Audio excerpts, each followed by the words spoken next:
Want to reclaim your personal data, protecting you from identity thefts, hacks, or worse? Then try Incogn and get a 60% discount on an annual subscription when you use offer code SKILLUP at incogn.com/skillup. Click below to get started or stick around to the end of the video to learn more. Gamers, whoa, we have so much to cover this week that we barely have time to make fun of Overwatch 2 for dropping the 2. We could spend like 800 words just on dunks for that, but to be fair, Blizzard have put a lot of work into rebuilding the confidence in that game after the disastrous launch of Overwatch 2, and this news has been met with a fair amount of optimism, especially given that it was coupled with the announcement that 5 new heroes would be joining the game next week. I can't believe I'm going to say this, but I'm feeling the urge to reinstall Overwatch 2. You know, when you start thinking that, it means one of two things. Either Overwatch's marketing has peaked, or you've hit rock bottom. But I think it's probably a mix of both. If you're looking for a different live service fix, then perhaps you might be interested in Horizon Hunters Gathering, which was just revealed by Sony. Look, before I go on, I think I should just show you some of the trailers, so roll us due. All across the land, people are dying. That's why our leader gave me this command. We have to fight back. And to do that, we need a team. Soldiers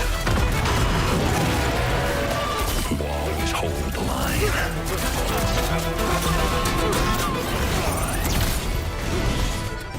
And mercenaries. Okay, so where to begin? Well, firstly, this is being made by Guerrilla Games, so that's important because you might recall that there's another multiplayer Horizon game on the way called Horizon Still Frontiers, only that one is being developed by NCSoft, and it's exclusive to PC and mobile. Sony really did greenlight a Horizon game that isn't playable by the very audience who made that franchise what it is today. Utterly baffling. So anyway, PS5 owners can't play that, but they can play this. Horizon Hunters Gathering. Not sure about that title, but I also think we've got other things to focus on. So many have looked at this and said, hey, it's Monster Hunter in the Horizon universe, but that's not quite accurate. Horizon Still Frontiers appears to be that Monster Hunter experience. This seems to be closer to something like Elden Ring Night Rain. For starters, you cannot create your own character, you have to select a specific hero. More heroes will be added to the game over time. They have set weapons and activatable abilities. Each hunt is a run that consists of multiple boss enemies, and there's discrete progression for each run, including gear upgrades and roguelike modifiers to make each run feel unique. So yeah, it's very Night Rain, and on spec, that's a fairly interesting premise that could gel quite well with the Horizon franchise, given its focus on exploration, itemization, and spectacular boss encounters. But this art style, man, I don't know.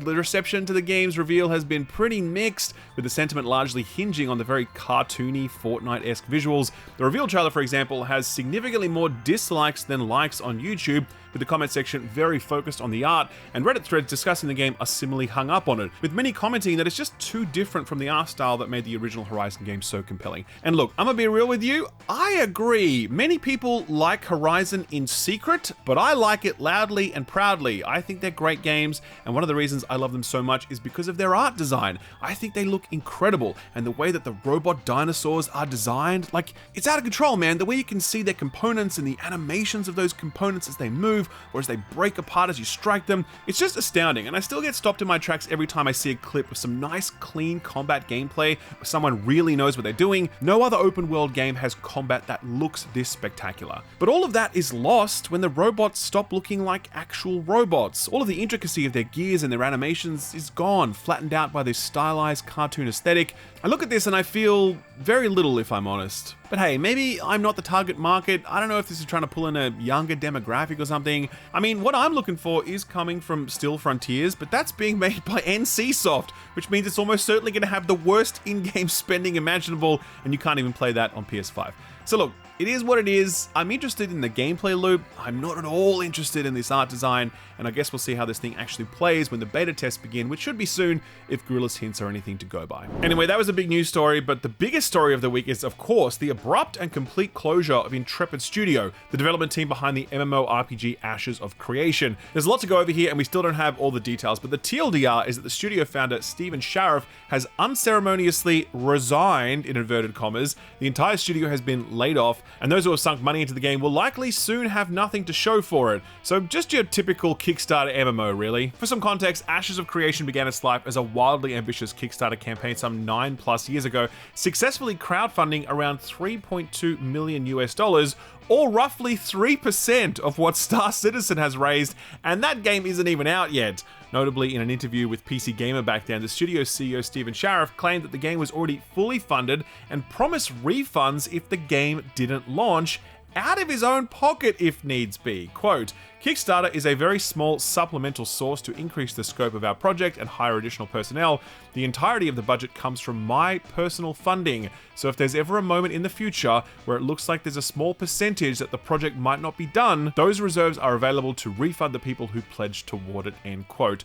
Hold that little nugget in your mind as we cover the rest of this story, but spoiler alert, it ends exactly how you expect it to. Things started to get a little fishy in the years following, however. The game underwent a long alpha testing period with entry only granted to high tier backers or those willing to shell out for supporter packages costing upwards of $100 US, each bundled with exclusive cosmetics to cash in on FOMO. Again, they weren't selling $10,000 ships like Star Citizen was, but hey, I'm sure they would have if they could have. More recently, Intrepid Studios was hit with a number of payment disputes, the most recent of which appeared ahead of its Steam launch, where Intrepid was sued for over $850,000 US by Google Cloud Services reseller SATA Systems due to an alleged breach of contract due to delayed payment of services, with final demands allegedly being made in July of 2025. But Sharif quickly assured players that this wasn't a big deal. Quote, contract disputes are fairly common in business, and this will be resolved in a similar manner to other disputes Intrepid has seen in its 9-year history. $800K is a week's worth of OPEX for the studio. Anyone promoting concern over this should consider that, end quote. Yeah, I'm sure the reason that they're suing you is because that while you totally could pay this money, you were just choosing not to because it was such a nominal sum for the studio and you had bigger things to worry about. So already, none of the money stuff made sense. Sharif was somehow spending nearly $42 million US a year on operating expenses, with, according to him, over 250 employees on his payroll, but most of the funding was coming from early access packs or something. It looked like Intrepid was taking on water fast, and with the promise that Sharif would personally refund Kickstarters out of his own pocket if the game didn't release, the next step became obvious. Release the game, even if it was nowhere near ready to be released. And that's exactly what they did. The game quite suddenly launched into early access in Steam in December of last year, despite early testers screaming to the high heavens that it just wasn't ready for a public release. And granted, there was something there. By most accounts, it seemed Ashes of Creation wasn't the scam many people claimed it would be, as it did have enough of that old school charm to garner a surprisingly strong retention figure, sitting at a consistent 15 to 20,000 average players a month post-launch. Still, it had a very, very long way to go as the game received overwhelming criticism for its poor technical state, threadbare content, and underbaked systems.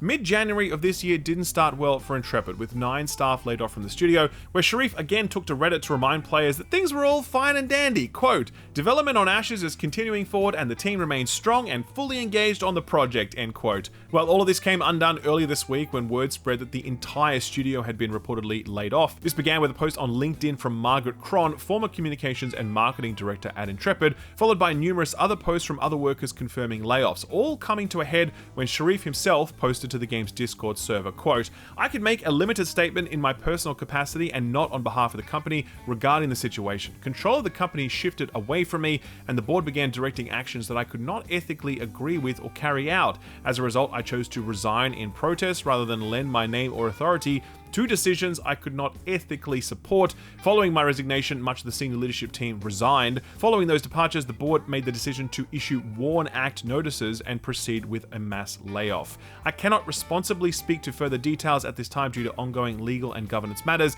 but what I can say is that the developers and the staff acted in good faith and deserve better than the uncertainty they are now facing. I am incredibly dismayed by the situation, end quote. Dismayed really is an interesting choice of words there. Immediately, Sharif's statement was met with extreme skepticism.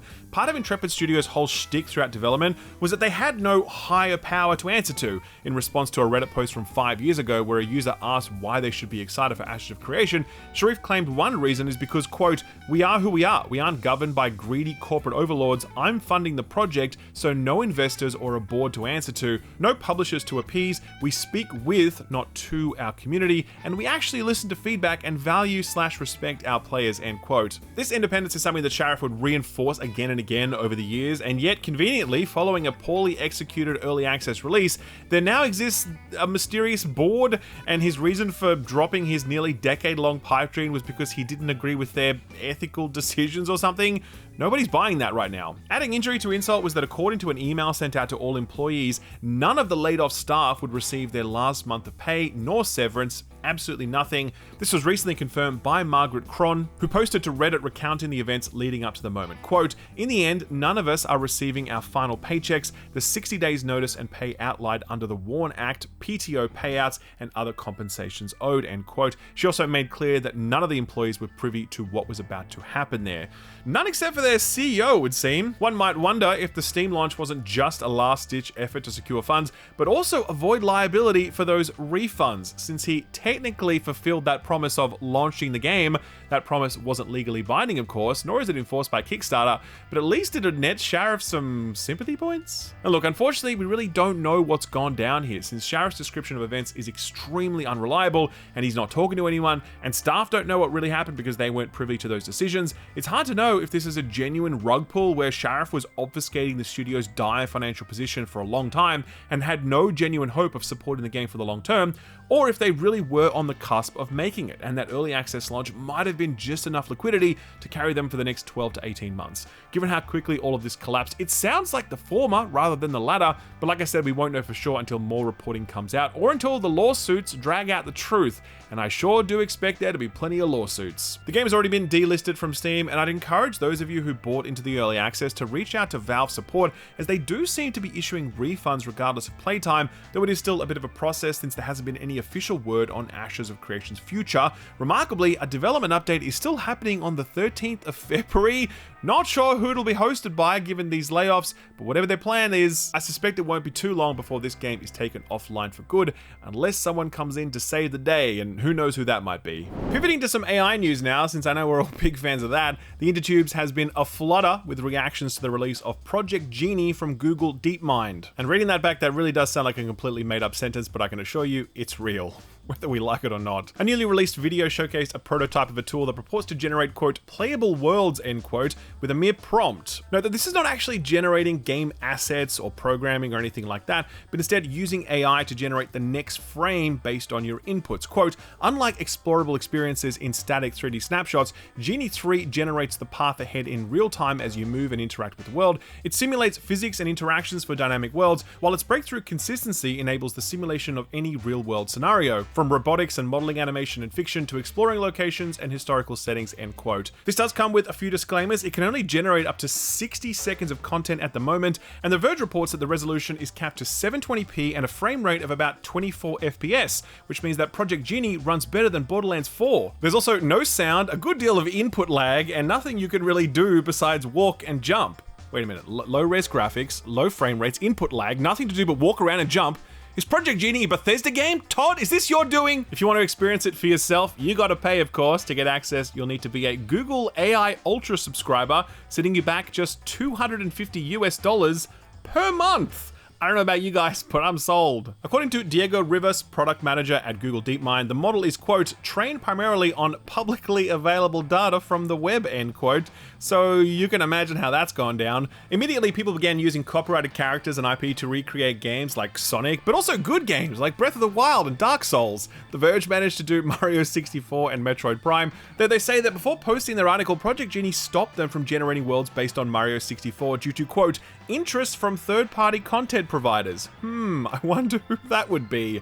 Similarly, videos of Zelda and GTA 6 have been removed through copyright claims, and Disney characters are completely blocked from generation. Google isn't the first to have experimented with AI-generated games. What they're doing here is basically very similar to Microsoft's Muse, which they debuted a while ago with a demo that recreated Quake 2, only Google's version has a bit less of that weird, blurry LSD effect. Despite its clear limitations, though, the birth of this technology has got investors spooked. According to Bloomberg, the day after this reveal happened, video game stock prices tumbled. Nintendo dropped 5%, CD Projekt Red dropped 8%, Take-Two dropped 9.3%, Roblox dropped 15%, and Unity dropped a whopping 28%. Truly proof positive that investors clearly have no clue whatsoever how games are made or what makes them interesting, a sentiment echoed by William Blair analyst Dylan Baker, Bloomberg's Jason Schreier, and Bloomberg intelligence analyst Nathan Naidu. Though that last one did warn, quote, it could pose longer-term risks if it evolves into a platform capable of producing commercially viable games, end quote. But the truth is, this thing cannot make games, and it's unlikely that it ever will. This is essentially making interactive movies rather than truly playable experiences. You can make simple games using AI in other platforms using just word prompts, and this smoke and mirrors offering from Google isn't going to be a new frontier for game making. Will it produce some funny TikToks? Absolutely. But will it be used to make a game that you and I will end up playing anytime in the next decade? Absolutely not. Turning now to financial news, since it's earnings call season, Nintendo has just reported its financial results for the first 9 months of 2026's financial year, and wouldn't you know it, things are looking pretty great for them. The company has sold 17.37 million Nintendo Switch 2 consoles as of the 31st of December 2025, which makes it the fastest selling console released by Nintendo to date, far outpacing the original Switch. Nintendo says that the growth of Switch 2 sales was driven by sales of console bundles that included Mario Kart World, as well as Pokemon Legends ZA. Although the Switch may have been outpaced as the fastest selling console, it continues to retain the crown as the best selling piece of Nintendo hardware in history. As of the end of last year, the Switch has reached a staggering 155.37 million units sold, just surpassing the Nintendo DS, which was previously the company's highest selling console at 154.02 million units sold during its lifetime. Game sales are similarly impressive. Nintendo said it sold 37.93 million Switch 2 games and 108.93 million Switch games during the reporting period. Mario Kart World took the top spot with over 14 million units sold. Coming in at second place was Pokemon Legends ZA, which sold 12.3 million units between both its Switch and Switch 2 versions. And at third was the incredible Donkey Kong Bonanza at 4.25 million units, but I will remind you that that was a Switch 2 exclusive, so that's a pretty good result. Interestingly, there was no mention of Metroid Prime 4, since Nintendo only records games that have sold over a million units, but overnight reporting from Steven Totillo's GameFile confirmed that Metroid Prime 4 did in fact sell over a million combined units across the Switch and Switch 2, as confirmed by a Nintendo representative. Other financial details provide the clearest view of Nintendo's success though. Net sales increased 99.3% owing to the launch of the Switch 2, and operating profits reached 300 billion yen, an increase of 21% versus last year. 77% of the company's sales were made outside of Japan, with the US making up 40%, Europe 24.7%, and other regions making up the remaining 12%. Nintendo forecasts that by the end of financial year 26, which ends March this year,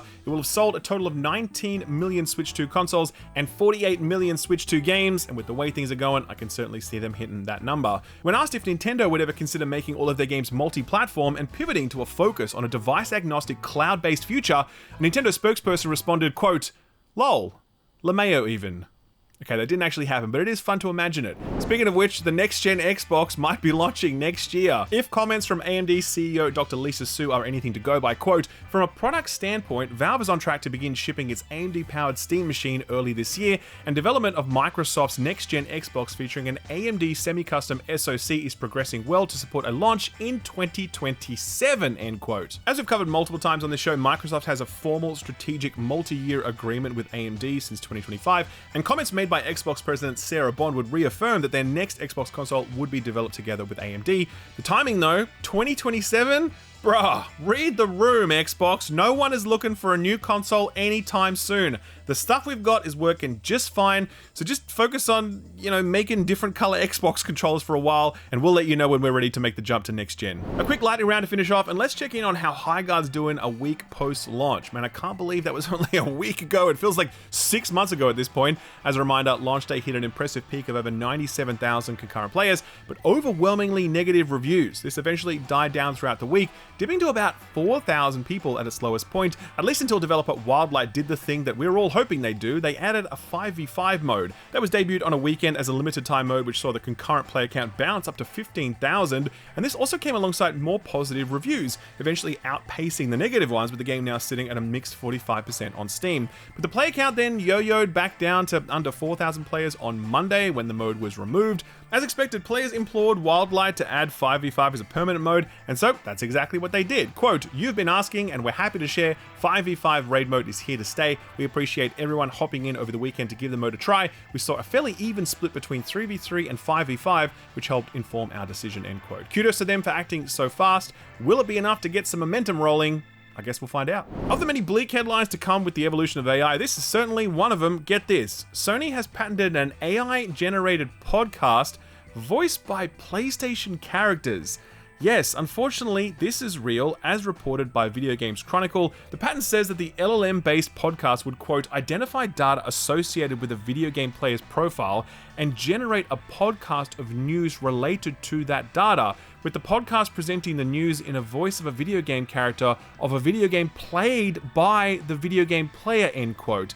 VGC's reporting goes on, quote, the generated podcast may include audio in various examples, even possibly including video showing the video game character discussing the news.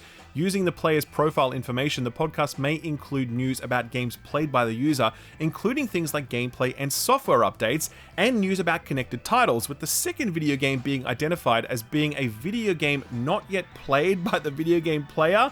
The dialogue may be between the first video game character and a second video game character of a second video game played by the video game player. God, that's complicated. In certain instances, the audio may include a joke at the video game player's expense. End quote. Okay, so I think it's kind of like, imagine you're playing Horizon Zero Dawn when suddenly a video podcast appears in the corner of your screen with Kratos and like Ellie yapping about how Horizon is actually overrated open world Ubislop and that you should be playing one of their games instead, and also you suck. Like, that's kind of what I'm imagining this might be. It's unclear if all of this is related to that leaked tech demo that was revealed last year, in which an AI-powered version of Horizon Zero Dawn's Aloy was shown having a conversation with the player, but I suspect it'd run into the same issues, sounding flat and robotic, and above all, encroaching on the rights of voice actors, given it to be trained on their work. Recall that video game voice actors held a year-long strike over AI protections and compensation, so I can't imagine they'd be thrilled at the prospect of an in-game slop podcast co-opting their voices to spout inane drivel and, you know, advertise in-game updates for Helldivers 2 or some shit. God, this is so bleak. Here's some news. After an indefinite delay, development for Borderlands 4's Switch 2 port has been put on hold. This is kind of a big deal since Borderlands 4 was featured heavily in the Nintendo Switch 2's pre-launch marketing campaign, and it even had a dedicated Creator's Voice Vidoc, which was produced and published by Nintendo. The Switch 2 version was previously slated for a release date of October 3rd, 2025, roughly a month after the game's release on PC, PS5, and Xbox Series consoles, but after those platforms suffered numerous technical issues at launch, Gearbox announced an indefinite delay for the port just 9 days ahead of its release, cancelling pre-orders as a result. Well, months later, that release is still nowhere in sight. As confirmed by Variety, Alan Lewis, head of global corporate communications, said in the latest Take-Two earnings report, quote, we made the difficult decision to pause development on that SKU. We're continuing to collaborate closely with our friends at Nintendo, end quote. Remember when Randy was all like, Borderlands 4 is a premium game for premium gamers? I guess Nintendo fans just weren't premium enough. Speaking of the Switch, the excellent superhero sitcom game Dispatch recently released on the platform, but some players were disappointed at the realization that its nudity has been completely censored for the Switch release. So for those unaware, the game does feature private parts of both the male and female variety, as soon as in the first episode in fact, and while in the regular game you can choose to censor all that stuff, in the Nintendo versions these naughty bits are permanently censored with black boxes. The problem is that this wasn't made clear on the game's store page, or at least not clear enough, and so developer Ad Hoc were accused of trying to hide this censoring so as not to discourage people from picking up the Switch 2 version. Ad Hoc took to their Discord to clear things up. Quote, we initially assumed, like some of you, that because games like Witcher 3 and Cyberpunk are on the platform with similar types of uncensored mature content, Dispatch would be allowed to do the same. During the porting process, it became clear that was not the case, so we asked that we could include a disclaimer on the store page to inform customers that content would be different than on other platforms. We work with Nintendo to get storefront language approved. Where we absolutely need to take full ownership is the placement of that disclaimer, end quote. They'd go on to describe the fact that they put the disclaimer in the wrong place and it wasn't really clear enough, and they did take responsibility for it, saying, quote, to our fans who were looking forward to playing the uncensored version on Switch, we're truly sorry. People have a right to be pissed. Lots of lessons learned here. Thanks for sticking with us. More soon, end quote. Finally, as covered on this show a little while ago, an estimated 400 GameStop stores have been closed across the United States, but the journey for GameStop as a company is far from over, it seems, as CEO Ryan Cohen appears intent on acquiring another public company to grow the brand. That's according according to an interview with the Wall Street Journal. Quote, GameStop CEO Ryan Cohen told the Wall Street Journal in an interview that he is aiming to turn the $11 billion company into a $100 billion plus juggernaut. This larger company would do much more than just sell video games and collectibles. To do this, he is eyeing a major acquisition of a publicly traded company, likely in the consumer or retail industry, where he has spent most of his career. He has his sights set on a handful of companies that he declined to identify and plans to approach potential targets soon. Earlier this month, GameStop's board of directors adjusted Cohen's compensation package to give him extra incentive to boost the company's market value and profitability. He stands to make as much as $35 billion in stock if certain criteria are met. Geez, good thing they closed those 400 stores. That ought to cover it, right? Anyway, Wall Street Journal goes on, GameStop has around $9 billion in cash and liquid securities on its balance sheet that could help fund a deal, end quote. They go on to quote Cohen directly, who says, quote, there are a lot of diamonds in the rough. They have sleepy management teams. I didn't fix GameStop to stop there, end quote.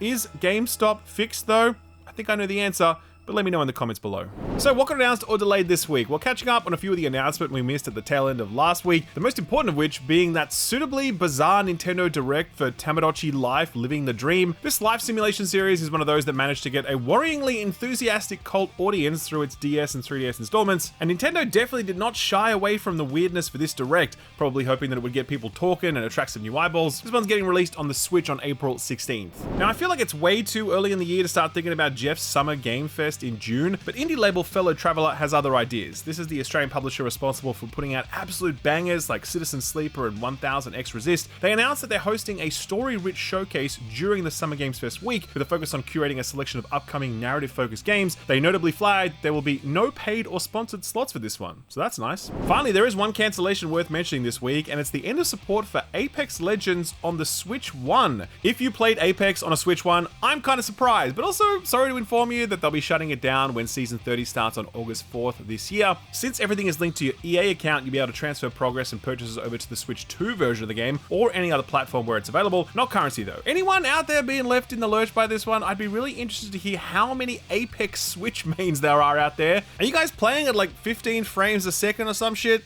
Still, that's more FPS than Borderlands 4. So what came out last week? Well, we're going to start by reaching back a little further to last Friday to make sure that mountain climbing survival game Can gets its due. Because man, if this isn't one of the strongest games to kick off 2026 with. This one has summited the open critic peak to hit a mighty 87 after reviews dropped last week. A few of us have been playing it here and that score is truly well deserved. I'm just about to roll credits on it now, and I'll put it this way. I will be very surprised if this is not on my Game of the Year list come the end of the year. Sean Prescott over at PC Gamer also loved this one, giving it a very strong 91 out of 100, and he had this to say, quote, comparisons to Death Stranding, Baby Steps, Peaks of Yore, even Quap feel suitable, even though this is a tonally different beast. On paper, it reads as a more grounded and earnest approach to this burgeoning orthodoxy, and maybe that's exactly what it is, but it's the surest sign yet that this still marginal style of game, let's call it body drama, is ripe for further development and exploration. Can feels like a landmark in the sense that it's the first of its kind that I'd unreservedly recommend to everyone, end quote. Speaking of body drama, let's revisit the early access release of Half Sword, that physics-based medieval combat game. This one has landed with mixed user scores on Steam, with some confused players wondering why it plays so differently to the demo they put out,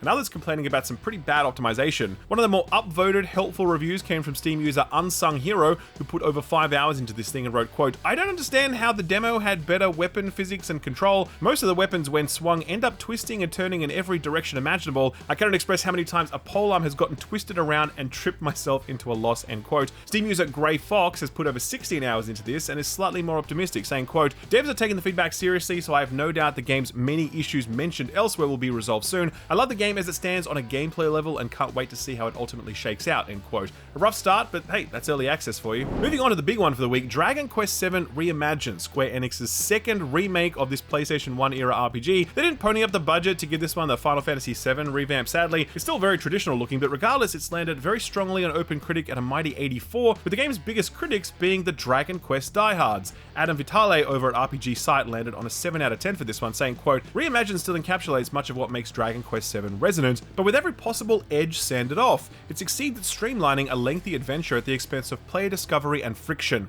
Besides being able to reach the credits more quickly, I find it difficult to declare this version as an improvement on what came before, end quote. Ouch. On our team, Ed is the one who's played a bunch of Dragon Dragon Quest games in the past and has also been working his way through this one. He hasn't finished the whole thing yet, but here's what he had to say. Quote, Reimagined really feels like it's designed to be my first Dragon Quest game. It holds on to the very conservative turn-based combat and relatively straightforward fantasy storytelling that the series has doggedly adhered to for 40 years, but it tries to meaningfully eliminate a lot of the grinding and random encounters and other stuff that can sometimes bog it all down and make it feel like a chore. Doing this definitely allows the quaint charm of it all, the monster designs and the main characters, to shine through more consistently, which seems like the intention. The toy-like art direction, the episodic structure, and lots of handy combat modifiers that basically feel like cheats make it all feel really approachable, especially as a handheld game. I'd recommend it as a nice comfort RPG for the time poor or the Dragon Quest curious, end quote. Alright, so what's coming out this week? Well, a few more AA's and some notable indies this week, but I'm going to go out on a limb and say that the one most of you are probably most interested in is Koei Tecmo's Nioh 3, which will have just released by the time this episode goes live. I feel like Nioh is one of the few non-From Software Souls-likes to have really nailed its own thing pretty consistently up to this point. A bit more of a dynamic take on the genre with its approach to level design and its faster pace, and of course, cool samurai shit. The third entry is taking a leaf from Tsushima and allowing you to embrace both samurai style and ninja style to mix things up, ninja style naturally being faster and more acrobatic. This one's available on PC, PS5, and Xbox Series consoles.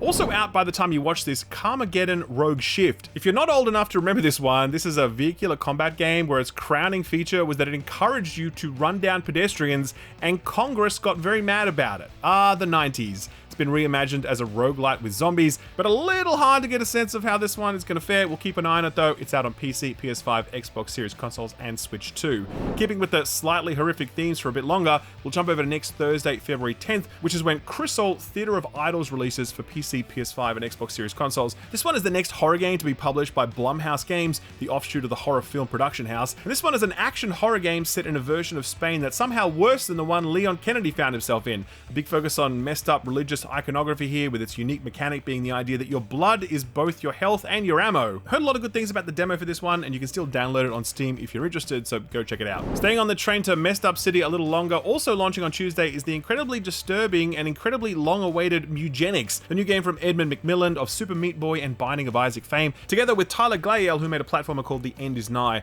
Lots of pent-up excitement for this one because it was first announced back in 2012, if you can believe that. For those not aware, this is a roguelite tactics game where you breed a cat army and alter their genetics, expect dark humor, and a scope that's supposedly absolutely ridiculous. I guess those guys have been very, very busy all those years. PC only for this one. One game coming out on Wednesday, 11th of February, is a game that most of our team are very much looking forward to. Romeo is a Dead Man, the latest from No More Heroes creator Suda51 and his team at Grasshopper Interactive. This one is an over-the-top action game that pulls no punches in terms of style and gore. They're calling it ultra-violent science fiction, and it features a weird time travel plot and a mix of very striking aesthetic choices. Maddie had a great time playing this one with Suda at Gamescom last year. I'm playing through it right now, and Ed is a massive Grasshopper fanboy, so he's hoping it lands the right way for him. Hey, remember that anime-style life sim we mentioned was coming out last week, Star Sand Island? Well, joke's on us because it sure didn't, with the developers for this one releasing a trailer earlier this week with a new release date of Wednesday, 11th of February, with the important caveat that it will now launch into early access for PC and Xbox Series consoles only, with a full release for all platforms currently slated for sometime mid-year. A little concerning. Finishing off on Thursday, February 12th, we've got two big hitters, though they both kind of hit different. If you like hitting balls with rackets, then boy oh boy, Mario Tennis Fever is the one for you. This is the first Mario sports game to hit Switch 2, with the shtick this time being that Mario and his pals can equip themselves with these different kinds of rackets, all of which have different properties and special abilities, leaving bananas on the ground and, ice puddles and shit like that. I played a bit of this at Nintendo HQ recently and actually had a really good time with it. I'm not gonna lie, I enjoyed myself. And if you want to see the full impressions video, I'll leave a link to that below the like button. By the way, if you haven't hit the like button yet, we'd appreciate that. Thank you very much. If hitting things with your fists is more your speed, then Yakuza Kiwami 3 is probably for you. It's launching on all platforms except Switch 1. Yakuza 3 first came out back in 2009 for the PlayStation 3 and revolves around the original protagonist Kiryu getting pulled back into the crime scene just when he thought he was out to try to save the orphanage he's running. And it also comes with a new side story called Dark Ties starring the game's antagonist. Not bad. All right, a few good indies coming this week, but there's one we've had our eye on for a while now after playing some demos for it last year. So put this on your radar. What's the target?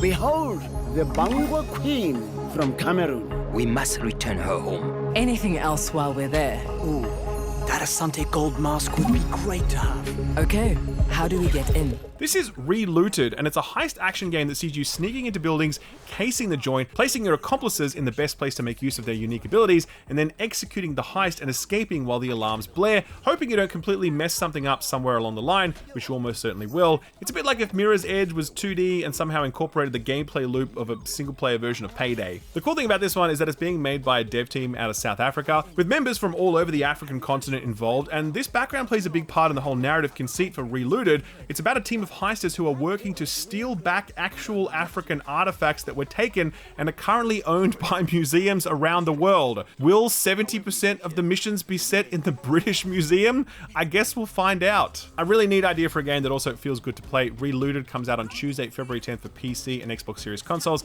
and there's a free demo for it on Steam available right now. If you do like the look of it, we've left a link to it over on our Steam curator page, which also has links to all of the other put this on your radar stuff we've recently covered. I'll leave a link to all of that below the like button.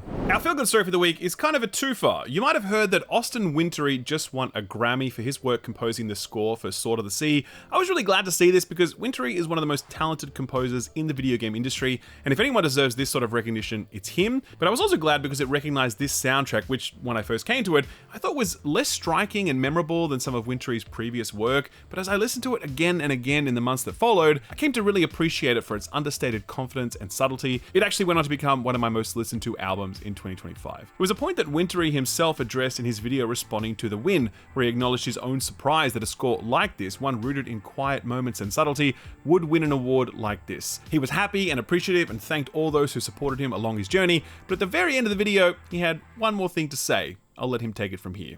I simply must address a sentiment I know is shared by many, which is a score like Expedition 33 by my wonderful and incredibly inspiring friend Lorien Testard has it. When a score achieves it on the level that it has, it is worth celebrating, even if everyone else is celebrating it. So I just want to say that, again, I don't want to disparage or diminish my incredible gratitude to my friends and colleagues and peers in the Recording Academy and elsewhere who've been so gracious in their support of this score. It means a lot.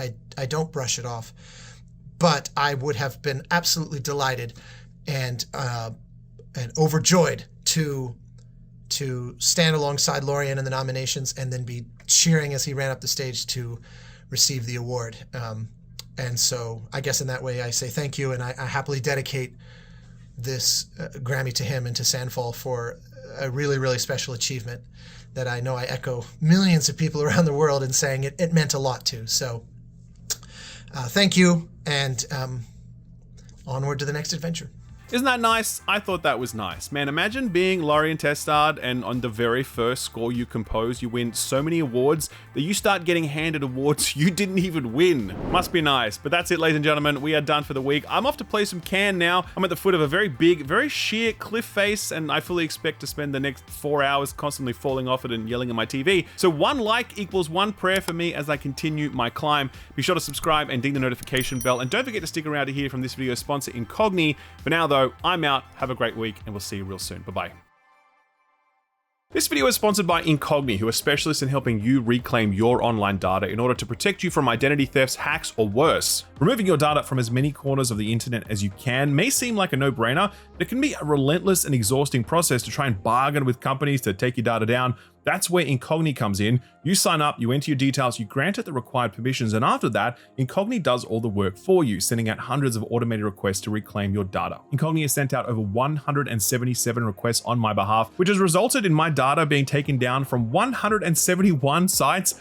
171. I had absolutely no idea that 171 sites even had my data. Now, thankfully, they don't, thanks to Incogn. If I was to have submitted all these requests myself, doing all the paperwork and back and forth, it would have taken me around 128 hours, making Incogn incredibly well priced given how much value it delivers. Also, since data can reappear on sites where it's already been taken down, Incogn will circle back and repeatedly remove it for you, saving you even more time and energy. Incogn doesn't stop there though. Have you ever searched yourself on Google? We've all done it, but the amount of personal information publicly available that surfaces when you do it is staggering and adds another layer of online vulnerability. Incogn offers a custom removal option where you can tell it to remove your personal data from specific entities that may not be included in Incogn's automated removal process. Some exclusions apply here, but it does give you more control over your personal data. It's super easy, super effective, and best of all, super affordable. You can use offer code SKILLUP at incogn.com/skillup to get 60% off an annual subscription. Take your personal data back and get a 60% discount while doing it by visiting incogn.com/skillup